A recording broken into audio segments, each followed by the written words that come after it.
Então, estando composto o egrégio plenário, com a graça e a proteção de Deus, declaro aberta essa sessão. Meus cumprimentos aos eminentes pares. Cumprimento a eminente desembargadora Maria Aparecida, o douto procurador, os nossos servidores. E aí, ainda como é o mês das mulheres, nosso cumprimento especial a todas as mulheres desse tribunal. Submeto à aprovação a ata de número 8.241, da qual os senhores têm conhecimento do conteúdo, e como não houve manifestação para efeito de alguma retificação, declaro aprovado. Será retirado de pauta o processo número 63.838/2011, é administrativo, que é da pauta administrativa. É requerente Elma Auxiliadora Martins da Cunha, técnica judiciária do tribunal. Eu sou o relator, mas teria que passar para o desembargador, mas como é só adiamento, é só retirando de pauta. Isso aqui do doutor Lídio também, o pedido do advogado adiado para o dia 17. Então, da pauta judiciária, o que será adiado para a sessão do dia 17 é o 1, processo 18.291, aliás, 182.916/2014, propaganda partidária, pedido de horário gratuito no horário rádio e televisão, requerente Partido Solidariedade. Dr. Lídio Modesto é o relator, está adiando em face do pedido do advogado do requerente.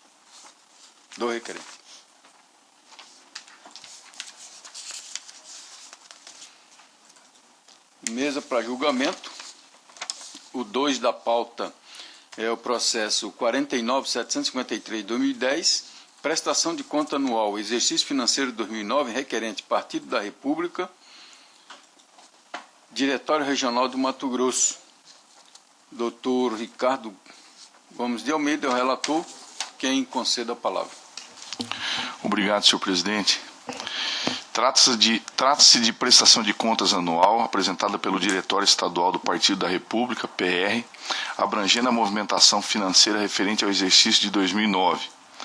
A prestação de contas foi entregue em 27/4/2010. Não houve impugnação ao balanço patrimonial publicado no Diário Eletrônico, conforme edital de folhas 6106/6109 e certidão de folhas 61/10, volume 23.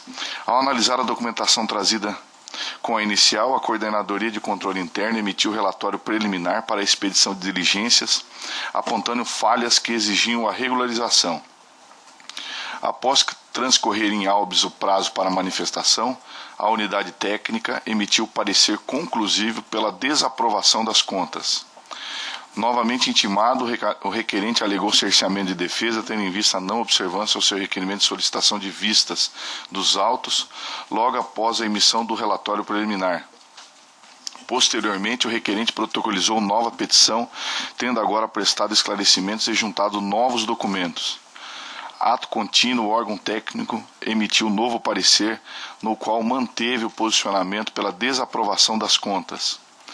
O partido apresentou manifestação sobre os apontamentos e juntou documentos, requerendo, ao final, a aprovação das contas. Em análise da manifestação partidária, aquela unidade técnica manteve o parecer pela desaprovação das contas. A Procuradoria Regional Eleitoral, em seu parecer de folhas 124/23/124/27, solicitou a realização de diligências para o esclarecimento sobre as contribuições recebidas pelo PR Mato Grosso, registradas no extrato bancário sobre a rúbrica de crédito convênio. O resultado das diligências solicitadas pela Procuradoria Regional Eleitoral encontra-se juntados às folhas mencionadas. O douto Procurador Regional Eleitoral emitiu parecer pela desaprovação das contas, endossando a íntegra as irregularidades detectadas pela CCIA e, acima de tudo, em virtude da ofensa ao inciso 2 do artigo 31 da Lei 9.096/95. Segundo o parquê, restou comprovado nos autos a prática do denominado dízimo partidário, ilícito consubstanciado na imposição de contribuição partidária aos servidores públicos estaduais, seja ele de carreira ou contratado, ocupantes de cargo em comissão, mediante desconto mensal e automático nas respectivas contas correntes de recebimentos dos vencimentos. Apontou que a receita oferida ilicitamente pelo requerente alcançou a quantia de R$ 1.884.399,10, creditados na conta do partido sobre a rúbrica de crédito convênio. Destacou que o desconto era de 3% do vencimento dos servidores estaduais e que essa quantia era debitada de suas respectivas contas bancárias no dia do pagamento da folha salarial do Estado. O douto Procurador Regional Eleitoral opinou ainda pelo recolhimento aos cofres do fundo partidário da importância de R$ 1.884.399,10 provenientes de fonte vedada, bem como a suspensão de novas cotas do fundo partidário pelo prazo de 1 ano, além da suspensão do recebimento de novas cotas do fundo partidário até que o Partido da República comprove a origem da receita arrecadada, no montante de R$ 157.488, ou, alternativamente, pelo recolhimento do valor em comento ao fundo partidário. É o breve relatório, senhor presidente. Colhe o doutor parecer. Senhor presidente, eu mantenho o parecer. Mantido o parecer, está na palavra o doutor relator. Antes de adentrar no mérito, importante assinalar que, em conformidade com o artigo 37, parágrafo 3º da Lei 9.096/95, não houve a prescrição da sanção de suspensão do repasse de novas cotas do fundo partidário, vez que a presente ação fora ajuizada em 27/4/2010. Na espécie, a prescrição ocorreria somente em abril do presente ano. Passo a analisar o mérito. Em consonância com o disposto na Lei 9.096/95 e na Resolução do TSE 21.841 de 2004, a CCIA deste egrégio Tribunal Eleitoral efetuou os exames necessários sobre a prestação de contas do Diretório Estadual do Partido da República de Mato Grosso, exercício de 2009.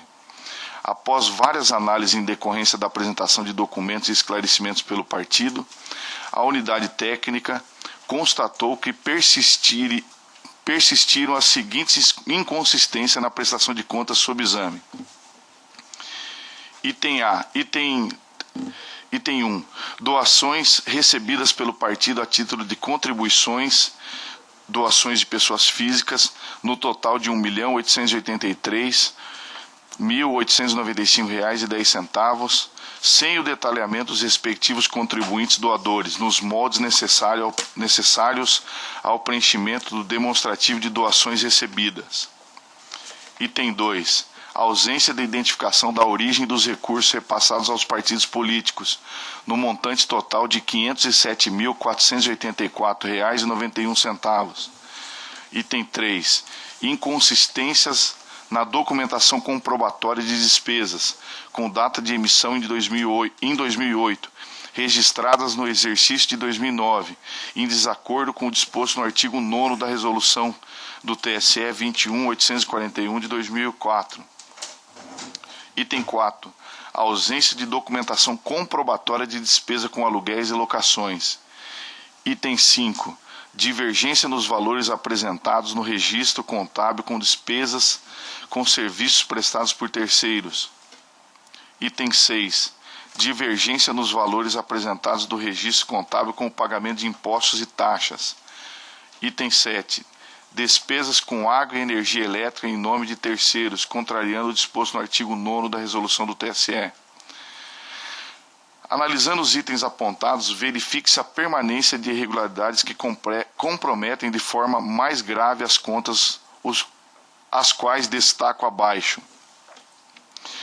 O item 3.2.2, alíneas A e B, doações recebidas pelo partido a título de contribuições, doações de pessoas físicas, no total de R$ 1.883.895,10, sem o detalhamento dos respectivos contribuintes doadores, nos moldes necessários ao preenchimento demonstrativo de doações recebidas.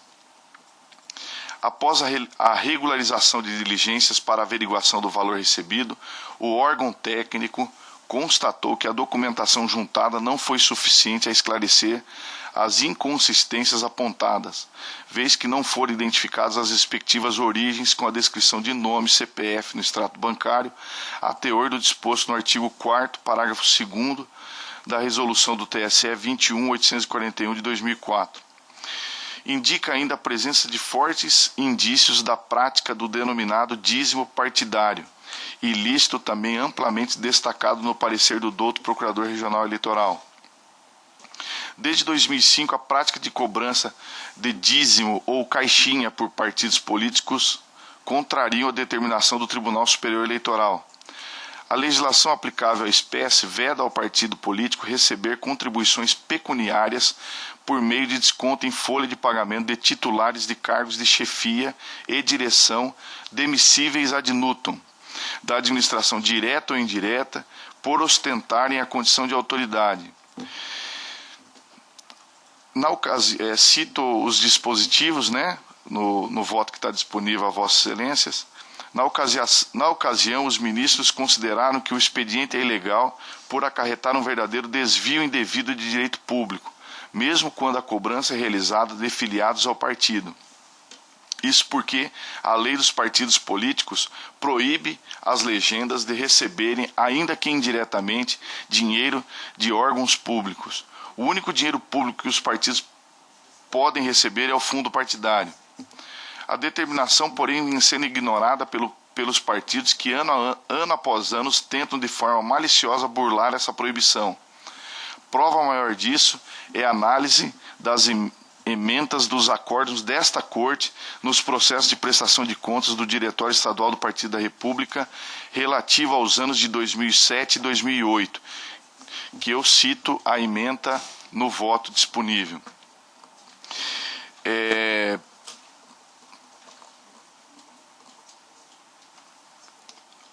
Só para destacar, em 2007 e 2008, as contas do Partido da República do Estado de Mato Grosso foram desaprovadas basicamente pelo mesmo fundamento, ou seja, a cobrança da denominada do dízimo partidário, Analisando as documentações trazidas nos presentes autos, verifica-se de fato que a maior parte da receita do requerente referente ao exercício de 2009 provém de doadores, pessoas físicas, efetuados através do crédito, chamado crédito convênio. As autorizações de débito programado trazida pelo requerente, as folhas 6.322, volume 24, até as folhas 12.351, volume 54, a favor do Partido da República de Mato Grosso, trouxe o nome dos doadores. Em todas as autorizações consta o setor onde se encontrava lotado o servidor, alguns com observações a punho de que a autorização só estaria válida durante o período que estiver nomeada para cargo comissionado. Ademais, comparando os documentos supracitados com a relação dos servidores do Estado de Mato Grosso do ano de 2009, ocupantes de cargo em comissão ou funções de confiança, bem como a relação das datas de pagamentos do funcionalismo público estadual do ano de 2009, resta comprovada a prática agora já reiterada da arrecadação de valores provenientes de fonte ilícita na conta corrente de recebimento de vencimentos pelos servidores comissionados, exatamente no dia do pagamento da folha do Executivo Estadual. Diante do exposto, senhor presidente, só para deixar bem claro, essa questão do que nós estamos tratando aqui da contribuição chamada de crédito convênio, não sei se ficou claro para a Corte, mas nada mais é do que filiados ou não ao Partido da República, praticamente de forma impositiva, porque a todos foi pelo que se pôde perceber, a todos foi imposta tal obrigação, tiveram que recolher um percentual de 3% sobre a sua função comissionada, seja aquela demissível ad nutum ou aquela função de chefia, para os cofres do Partido da República. Então, na verdade, era descontado da folha de pagamento do servidor direto à conta do Partido da República. Se essa prática se perpetuar, senhor presidente, nós vamos estar aí, o que já foi até rechaçado nos anos anteriores por essa corte, mas me parece que não foi suficiente, porque veio na prestação de contas de 2009 o mesmo problema. Nós estamos aí a verificar um grave desequilíbrio na estrutura da democracia. Por quê? Porque o partido que detém o poder aí, se for convalidado isso pela Justiça Eleitoral, pode acarretar um grave desequilíbrio, né? E até a perpetuação do partido que está no poder, porque, só para se ter ideia, no ano de 2009, essa arrecadação resultou em quase 2 milhões de reais. Calcula aí um partido que fique 4 anos no poder, que só através dessa denominada contribuição crédito-convênio, chegaria aí a quase 10 milhões de reais por um mandato. Olha o desequilíbrio que pode acarretar nas eleições se isso for... se a Justiça Eleitoral não tomasse conhecimento desse fato. Me preocupa ainda mais, senhor presidente, que nós estamos falando de dinheiro público e me parece até que o caso de se verificar até, não por essa corte, porque não é aqui a competência, a possibilidade até de ter ocorrido uma improbidade administrativa, porque é uma forma de utilizar dinheiro público para a continuidade para a perpetuação do poder, né? Então eu encerro esse item dizendo o seguinte: diante do exposto, outra conclusão não nos resta senão destacar que no presentes autos, exercício de 2009, ocorreu simplesmente a continuidade do recebimento de valores subtraídos dos vencimentos de servidores públicos estaduais por meio de desconto mensal e automático nas respectivas contas correntes, prática essa conhecida como dízimo partidário. O item 3.3, a ausência de identificação da origem dos recursos repassados aos demais partidos políticos, no montante total de R$ 507.484,91. Eu digo, aquele montante arrecadado com as chamadas doações permitiu ao partido requerente fazer uma distribuição de valores entre outros partidos aliados, pois transferiu a eles a quantia total de R$ 507.484,91. Aqui é o seguinte: o dinheiro proveniente desse chamado crédito-convênio, que era depositado na conta do partido, ele foi transferido para outros partidos. Quer dizer, ainda se torna ainda mais grave a questão. Em sua defesa de folhas 6.191, a agremiação afirmou que os recursos repassados às demais agremiações partidárias são próprios da agremiação repassadora, oriundo das doações de seus filiados e simpatizantes. Essas doações, como já bem assinalado, são oriundas de fontes vedadas e não identificadas, sendo que, em suma, não deveriam ter sido utilizadas. Esse apontamento afronta diretamente o disposto do artigo 6º da Resolução 21.841 de 2004 do Tribunal Superior Eleitoral. Artigo 6º. Os recursos oriundos de fonte não identificada não podem ser utilizados. Com efeito, os vícios apontados são graves e insanáveis. Não se trata aqui de meros erros formais, mas de inconsistências que não foram sanadas e comprometem o controle efetivo da utilização das fontes de recurso, bem como a confiabilidade das contas prestadas. Diante do exposto, na esteira dos pareceres técnicos juntados aos autos, bem como no parecer ministerial, julgo desaprovadas as contas apresentadas pelo Partido da República referente ao exercício de 2009, nos termos do inciso 3º, artigo 27 da Resolução 21.841 de 2004 do Tribunal Superior Eleitoral. Assim, determino cumulativamente as seguintes sanções. A. Suspensão do repasse de novas cotas do fundo partidário pelo período de 1 ano, nos termos do artigo 36, inciso 2, da Lei 9.096/95, cumulado com o artigo 28, inciso 2, da Resolução 21.841 de 2004. B. Recolhimento ao fundo partidário da importância de R$ 1.883.895,10, valor correspondente aos recursos arrecadados de fonte vedada, no prazo improrrogável de 60 dias do trânsito em julgado, nos termos do artigo 28, inciso 2, da citada resolução do Tribunal Superior Eleitoral, devidamente corrigida até a data do efetivo cumprimento dessa determinação. Após o trânsito em julgado da decisão, não efetivado o requerimento no prazo estipulado, o valor será considerado dívida líquida e certa para efeito de cobrança mediante executivo fiscal, conforme disposto no artigo 35 da Resolução 21.841 do Tribunal Superior Eleitoral. Notifiquem-se o Diretório Nacional do PR e o Colégio Tribunal Superior Eleitoral nos termos do inciso 2 do artigo 29 da referida resolução. É como voto, senhor presidente. Obrigado. O voto é eminente. Primeira vogal, desembargadora Maria Aparecida Ribeiro. Com o relator, senhor presidente.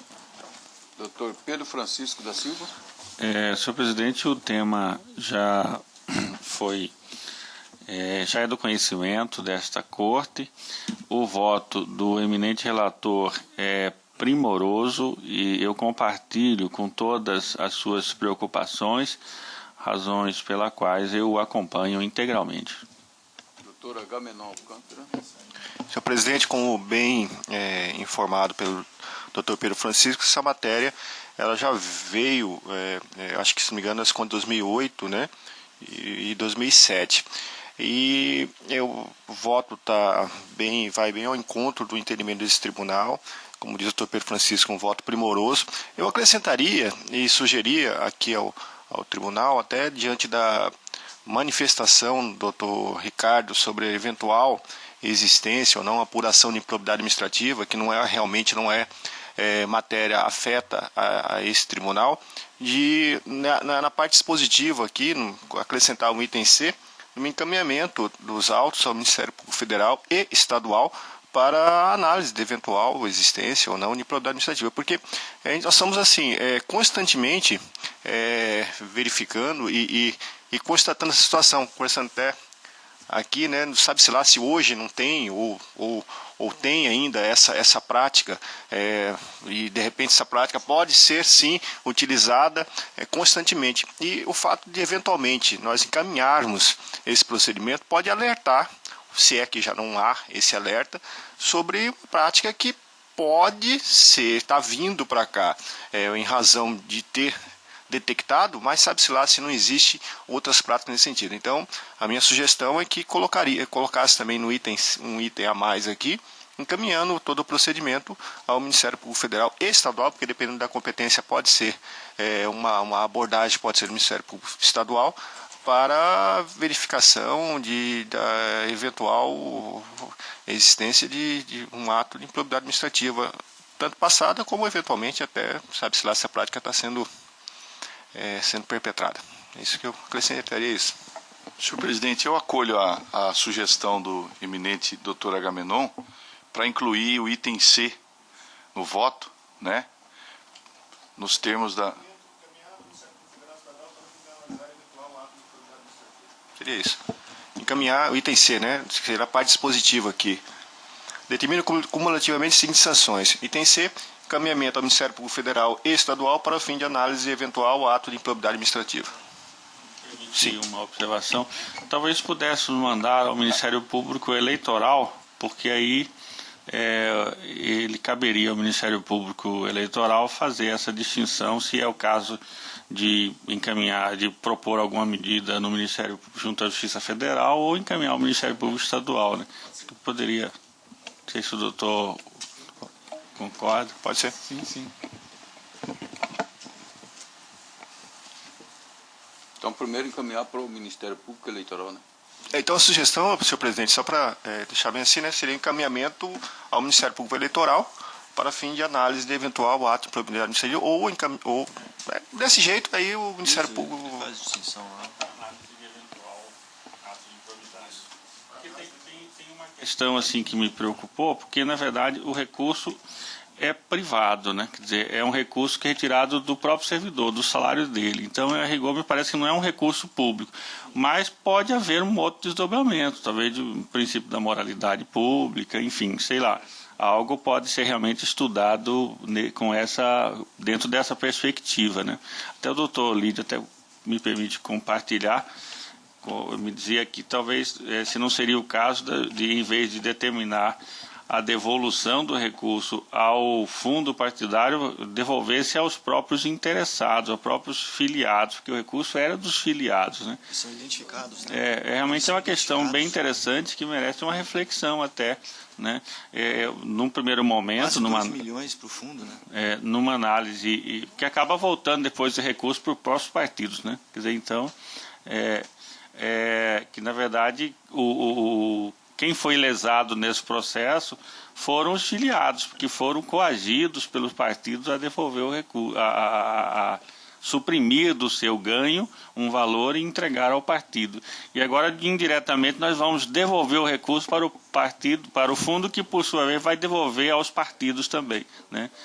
Então, realmente é uma questão bem interessante a ser refletida. Eu ainda não tenho uma opinião formada. O que me preocupa aqui na devolução seria o caso que nós estaríamos determinando a devolução desse recurso a quem não solicitou a devolução. Se caberia, então, aos interessados o ajuizamento de alguma medida contra o partido para restituir esse valor que ele teve suprimido de seu salário, né? Mas realmente é uma questão muito interessante e merece uma reflexão. Por hora eu vou ficar apenas com essa orientação de encaminhar ao Ministério Público, nada impede que nessas ações, de repente até por dano coletivo, possa ocorrer a devolução aos interessados, né? E não ao fundo. Mas... Me parece que a legislação, ela impõe, porque na verdade nós estamos considerando que a receita ela é de fonte vedada, né? E a legislação eleitoral ela impõe que, nesse caso, a devolução seja para o fundo partidário. Agora, isso assim, me parece que não obsta que o interessado, aquele servidor que teve o recolhimento da sua folha de pagamento, que ele possa pleitear isso do próprio partido, não é verdade? Mas, num primeiro momento, eu manteria essa questão da devolução para o fundo partidário por imposição legal, né? Agora, nada impede daquele que se sentir prejudicado de procurar isso pela via correta, que talvez não seria aí no caso a competência da Justiça Eleitoral, né? Pelo que eu sei, cada partido, né? Às vezes o governador é de um partido, é recolhido para aquele partido do governador. Parece-me que não é assim, como que o servidor vai buscar a restituição para qual partido? Se às vezes durante um período que ele trabalha, é recolhido para vários partidos.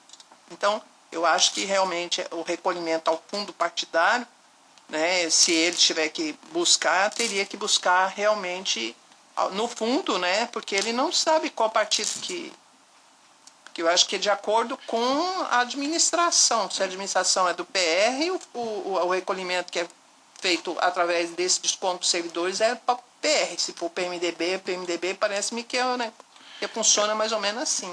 A situação, então, a gravidade até por esse aspecto. Porque no caso aqui, pelo menos nesse caso, o filiado ao PR, tanto o filiado ao PR quanto o não filiado ao PR recolheu para o PR, nesse caso. Agora, eu não sei em outros. Então, me parece que se for o caso de uma tentativa de recebimento, teria que buscar isso ao próprio Partido da República ou, eventualmente, até ao fundo partidário, se é que podemos, né, admitir essa possibilidade.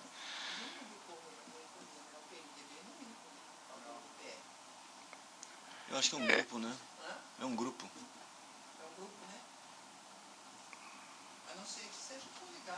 É que, na realidade, eles têm as autorizações, ainda que o filiado seja, por exemplo, do PMDB, quando ele vai assumir o cargo, ele é obrigado a assinar uma autorização de débito em conta. Então, ele pode ser filiado do PMDB e estar recolhendo para o PR, porque ele não tem a possibilidade de não fazer isso. É um requisito para que ele assuma aquele cargo comissionado.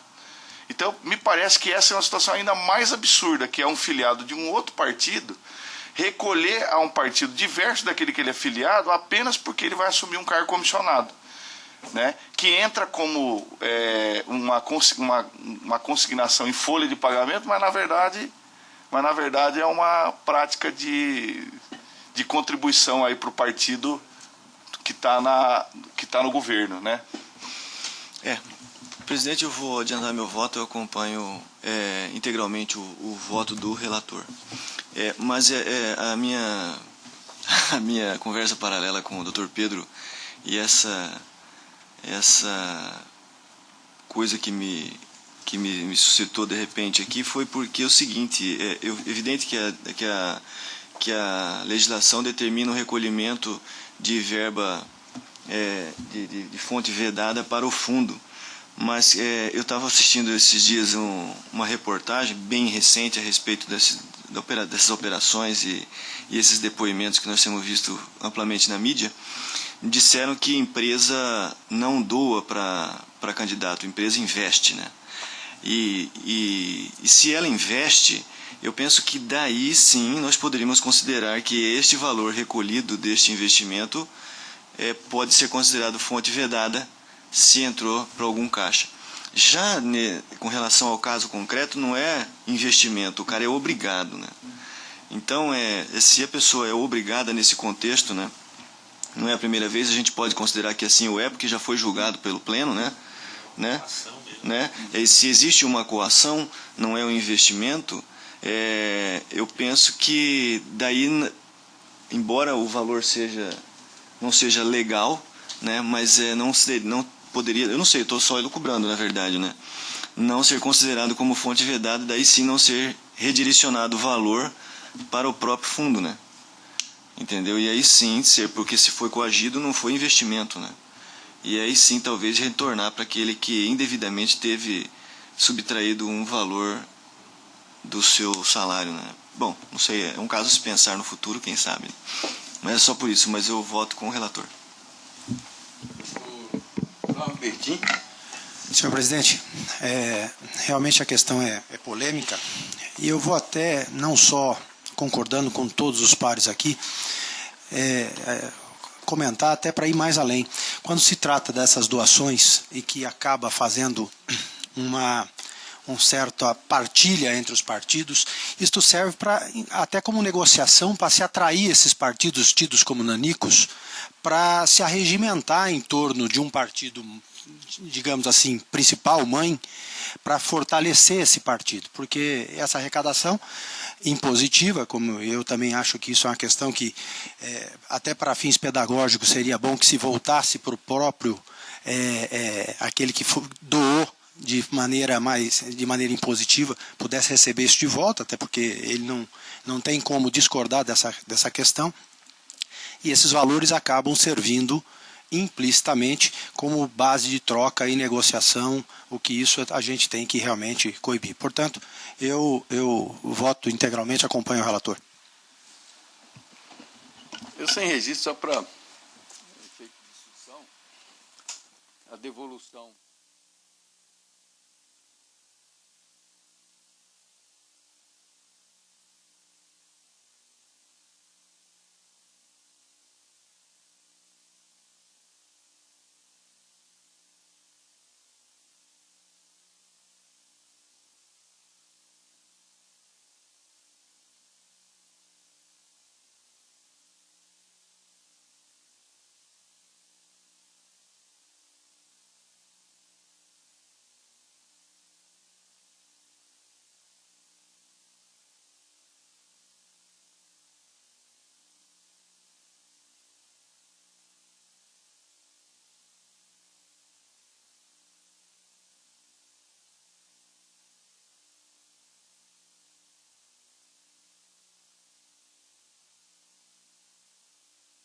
resultado,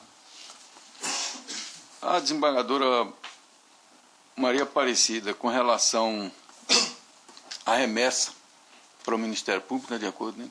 Estou de acordo. O Tribunal, por unanimidade, desaprovou a prestação de contas anual do Partido da República, PR Mato Grosso, referente ao exercício financeiro de 2009, nos termos do voto do doutor relator, em consonância com o parecer ministerial. Também a unanimidade deliberou ainda pelo encaminhamento de cópia dos autos ao Ministério, ao Procurador Regional Eleitoral, né, para análise de eventual ato de improbidade administrativa ou outro que entender de direito.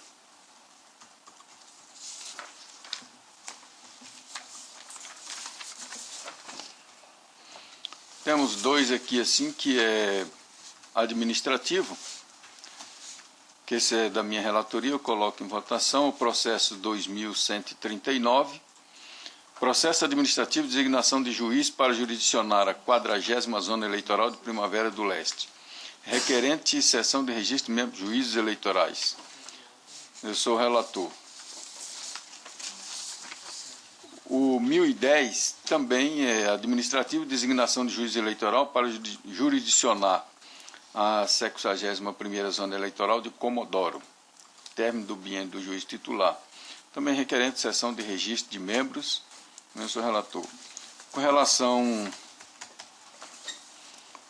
à 40ª Zona Eleitoral, está o término do biênio do eminente magistrado, Dr. Eviner Valério, previsto para o dia 18/3/2015. Foi aberta as inscrições, o edital, colheu-se informação da corregedoria dos que se inscreveram, se não responde algum processo administrativo ou sindicância. Tiveram as inscrições, foram feitas inscrições da doutora Aline Luciano Ribeiro Viano Quinto e doutora Glenda Moreira Borges. Das informações da corregedoria, não apresentam nenhum dessas magistradas respondendo o processo administrativo ou sindicância, e do levantamento pelo departamento competente deste regional, a doutora Aline jurisdicionou, teve última jurisdição em 6/2/2014, e a doutora Glenda Moreira Borges, que está há mais tempo afastado, 3/6/2012. Com essas considerações e há um critério também, inclusive, imposto pela resolução, eu estou votando no sentido de designar a doutora Glenda Moreira Borges para jurisdicionar a 40ª Zona Eleitoral, com sede em Primavera do Leste. Aí eu já colho o voto dos dois. E com relação à 61ª Zona de Comodoro, foram também inscritos o doutor Raul Leite e o doutor Evandro Juarez. Foi implementada a consulta.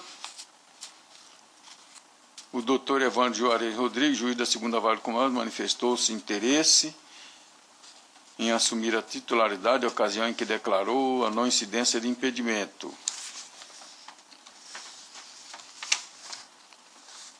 E, diante desse fato também, consta que ele não responde nenhum processo administrativo ou sindicância, e eu estou para designar a 61ª Zona o doutor Evandro Juarez Rodrigues, que é juiz da 2ª Vara da comarca de Comodoro, para jurisdicionar a referida zona eleitoral. Também com o término do biênio, o doutor Raul Lara Leite, que se encerra dia 23. Se os eminentes colegas bem entenderam, para a primavera eu estou votando no sentido de ser designada a doutora Glenda e o doutor doutor Evandro para Comodoro. Desembargadora Maria Aparecida. De acordo com Vossa Excelência. Doutor Pedro Francisco. De acordo com Vossa Excelência. Doutor Agamenon. De acordo. Lídio Modesto. Doutor Lídio. Doutor Fábio Bertin. De acordo com Vossa Excelência. Doutor Ricardo de Almeida. De acordo, senhor presidente.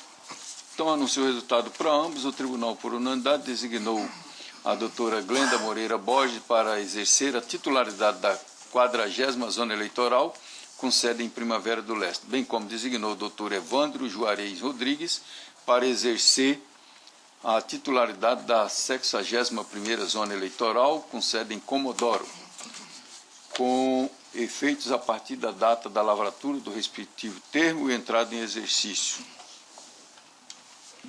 Nada mais havendo, deixo aberto a palavra para tratar de assuntos gerais e de interesse da instituição. Doutor Agamenon, que solicitou. Obrigado, senhor presidente. Prometo que serei breve, né, Tolide? Eu queria só anunciar aos membros, informar os membros, ao senhor presidente e aos demais membros, que hoje, na data de hoje, eu estou assinando o edital 01/2015 do Conselho Editorial da revista, da nossa revista da escola. E eu gostaria até, senhor presidente, que fosse feita posteriormente uma divulgação, né, pela nossa assessoria de comunicação. E esse convite era para a publicação de artigos na primeira edição da nossa revista da Escola Judiciária do TRE. Eu vou ler só rapidamente o que se trata o convite. O Conselho Editorial do Tribunal Regional de Mato Grosso convida a comunidade científica, acadêmica e os profissionais da área a submeterem seus textos para publicação na primeira edição da revista da Escola Judiciária. Serão admitidos trabalhos que versam sobre matéria eleitoral, constitucional, administrativa e demais assuntos de interesse da Justiça Eleitoral, em conformidade com a linha editorial da revista. Os artigos devem ser encaminhados em formato eletrônico para o e-mail editorial@tre-mt.gov.br até o dia 30 de maio de 2015. E no anexo, senhor presidente, que vai ser disponibilizado também, eu encaminhado para todos os membros e para as escolas, universidades, faculdade em geral, ela consta exatamente qual é o formato, o tipo, a forma que deverão ser encaminhadas esse material. Alertando, só para deixar bem claro, sim, porque os textos, segundo a discussão que nós tivemos, e aqui sempre gosto de reafirmar que faz parte desse conselho o doutor Pedro Francisco, o doutor Antônio Peleja e os membros da comissão editorial do tribunal, além desse que vos fala. E será admitido de 10 a 20 páginas, que é um número que interessa inclusive para quem está em processo de mestrado, doutorado, que geralmente exige publicação de 15, né, doutor Pedro? Entre 15 páginas, mínimo página. Então, assim, gostaria ao informar isso, convidar todos os membros e demais juízes eleitorais, e não só juízes eleitorais, os acadêmicos de maneira geral, para que possam contribuir, e será de muito bom tom para nós essa divulgação, para que nossa revista, de fato, ela sirva, né, que seja uma fonte realmente de discussão científica em matéria eleitoral. Inclusive, há uma ideia que a gente, não sei se, informando também, que ficou já definido, dia 11 a 15 de maio, um curso de extensão em Direito Eleitoral promovido pela escola para alunos da Faculdade de Direito. Já foi feita uma reunião com a faculdade, com a UFMT, com a Unic, com a Univag. É horrível quando a gente cita, que a gente acaba esquecendo, né? Com todas as faculdades de direitos aqui, e a ideia é que seja realizado no plenário lá da Casa da Cidadania, disponibilizando cerca de 30 a 40 vagas por faculdade, né? E teremos, já está acertado, no dia 11 de maio, que é a aula inaugural, com a presença do Dr. Marlon Reis, que estará em Cuiabá. Ele estará em visitação em alguns órgãos e vamos aproveitar, já foi contactado com ele, e ele fará essa aula inaugural. E a ideia é que nesse período a gente também coloque, divulgue para os alunos, e eventualmente um aluno, né, está comentando sobre isso, um aluno possa elaborar um texto e ter como prêmio, ao participar desse curso de extensão, de ter essa matéria dele publicada na nossa revista. É isso, senhor presidente. Mais alguém? Como membro do Conselho, eu queria também registrar aqui todo o empenho do colega juiz Agamenon na efetivação dessa revista. E isso é motivo de alegria e é uma honra muito grande poder participar dessa comissão, desse conselho e ver assim todo o desempenho, toda a determinação realmente do presidente da escola e com a professora Janes e os demais colegas aí, servidores do tribunal. Então gostaria de fazer esse registro, tem sido uma experiência muito agradável participar dessa atividade da escola.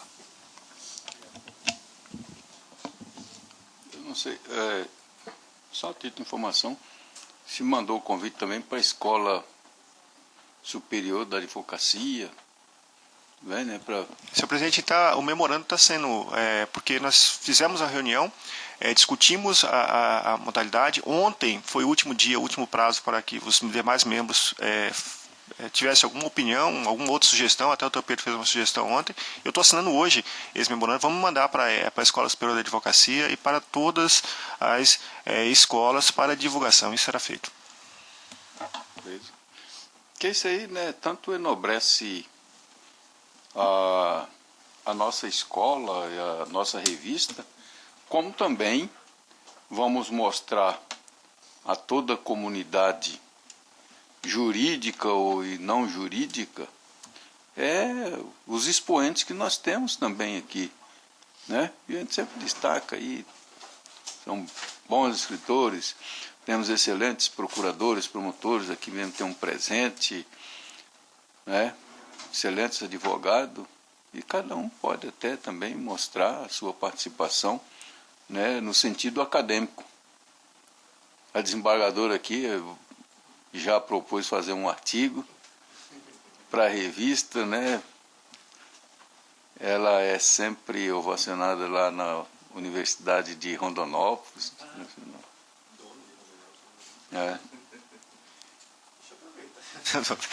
Deixa eu falar, né, quando começa. É só para lembrar a todos, né, que o nome da revista já foi encaminhado para todos os demais integrantes do Poder da Justiça Eleitoral, que esse nome, como foi também deliberado na reunião do Conselho Editorial, passará por admitirá sugestões de servidores, não só servidores efetivos, até estagiários, né, membros que possam sugerir um nome, porque a ideia é exatamente com isso, ao abrir para toda os demais membros, seja lá de qual zona eleitoral for, que todos abracem essa revista, que entendam da importância, que possam contribuir dando nomes criativos que será deliberado e trazido, como foi mencionado aquele dia, desembargador, aqui no pleno para homologação. Mas a ideia é que esse nome, essa revista venha a ser realmente abraçada por todos, né? E uma das formas que a gente viu era que abrisse a possibilidade que todos possam sugerir nomes, um nome que possa agregar tudo. Então, é que eu digo também, né? Esses dias eu estava lendo uns artigos lá em casa, lá abrindo o computador, até tem um do Mauro que escreveu um pouco tempo atrás, tem que voltar a escrever, né? Os nossos servidores aí. Sugeriu um artigo. A escola precisa de funcionários. A nova estrutura. Nova estrutura. Pensada, idealizada, implementada, bancada pelo diretor-geral. Isso seria um artigo lindo. Então, nada mais havendo, eu reitero os meus cumprimentos eminentes para o doutor procurador, advogado aqui presente, os nossos servidores,